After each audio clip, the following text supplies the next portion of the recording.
Hello friends, it's been a while since I've posted a new video in my YouTube channel.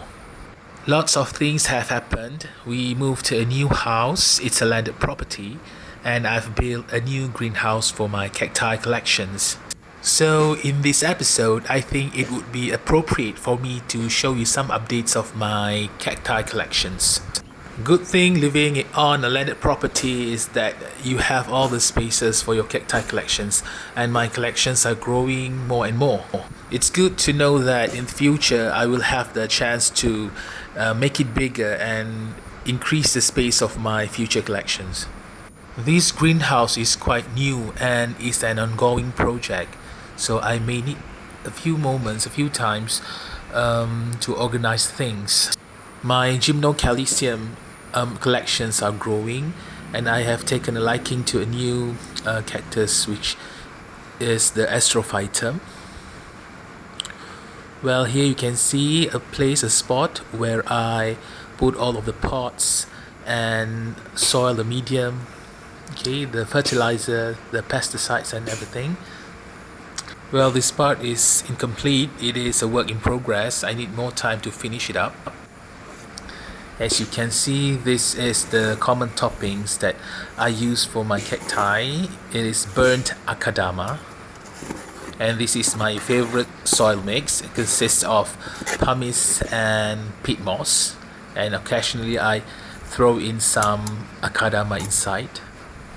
I like to put akadama in my soil mix to make it retain moisture inside, but we'll talk about my soil mix in a different episode, alright? This is the part where I put my seedling trays.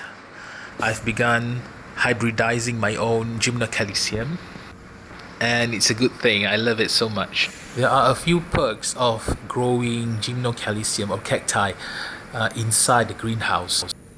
I can see some improvement in my collections. They grow faster and fatter, and I can see that they are much healthier to compare to the moment where I grow them on the balcony of my old condominium.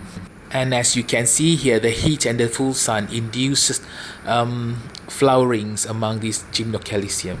And while we're at it, I'm going to show you some of the gymnocalcium that I have since the balcony setup. This is gymnocalcium sepia A.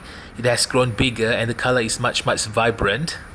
And this is pink diamond.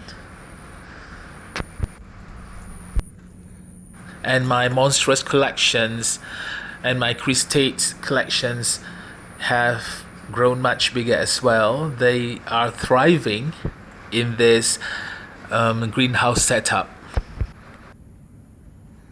What I'm showing you right now is gymnocalcium Kiko. And these are my cristates collections. The cristates in this pot has grown like 5 or 6 times bigger than the last time. I guess it likes the full sun that it gets in this greenhouse. I'm planning to split them or divide them into a few pots, but maybe I will do that in another episode. There are so many things to do now, and it's good for me, for this channel, because I will have lots of contents for me to post in this channel. From this spot I can see that we can split to 5 or 6 pots, I guess, or maybe 7. Another gymnocalcium that has been thriving since we moved it to this greenhouse is this gymnocalcium daydream. Gymnocalcium daydream. This is definitely my prized possessions. I love it so much. It has plumped up nicely, multiplied the size, and it has produced lots of babies. It's quite easy to propagate them. You just have to pull off the offsets and put them in a rooting medium. Quite a nice specimen. Its color changes based on the heat. When the temperature is cooler, the color will change to green.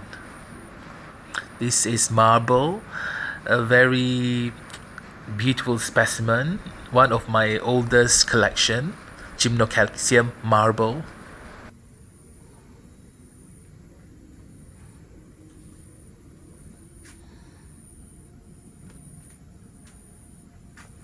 And these are some remarkable specimens, and maybe I will talk about them in another episode as well.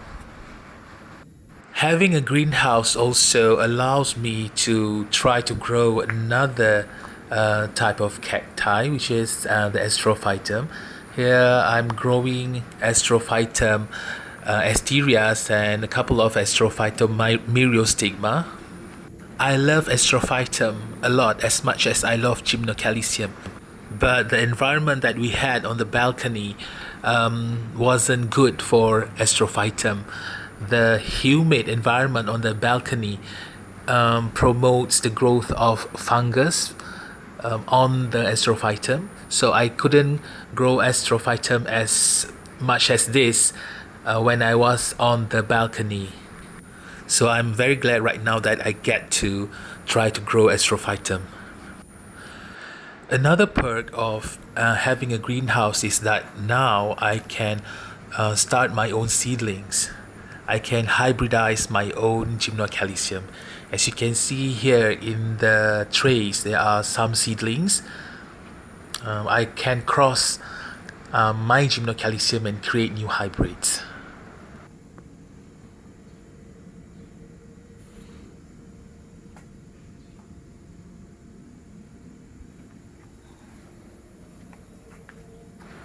The key to germinate cacti seeds are heat and humidity.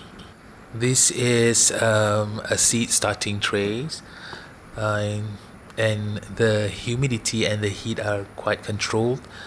It is useful and important if you want to start new seedlings like this.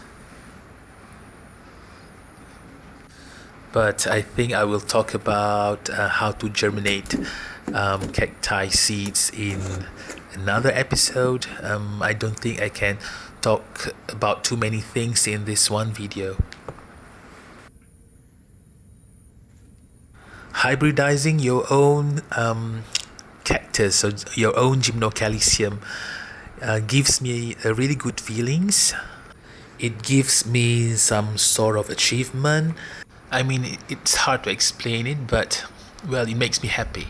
Okay, once the seedlings are big enough, so I will transplant them or transfer them into these trays. This is to harden them and to get them used to the actual humidity, the actual weather.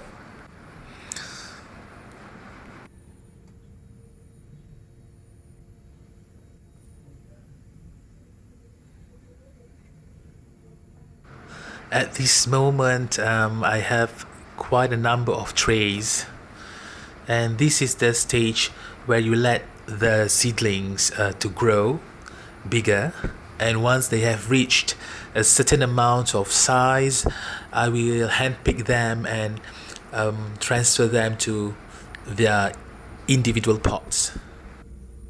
It is quite fun, quite exciting to see the outcome of your cross, of your hybrid. Sometimes it is quite a surprise to see the seedlings to get that colors, which are quite different from their parents. I can see now that some of them are big enough for me to transfer to their individual pots. Well, that's all for now. We meet again in another episode. Goodbye. Don't forget to like my video, subscribe to my channel and get notified. In the next episode, I will transfer some of my seedlings into their individual pots and share my soil mix recipe.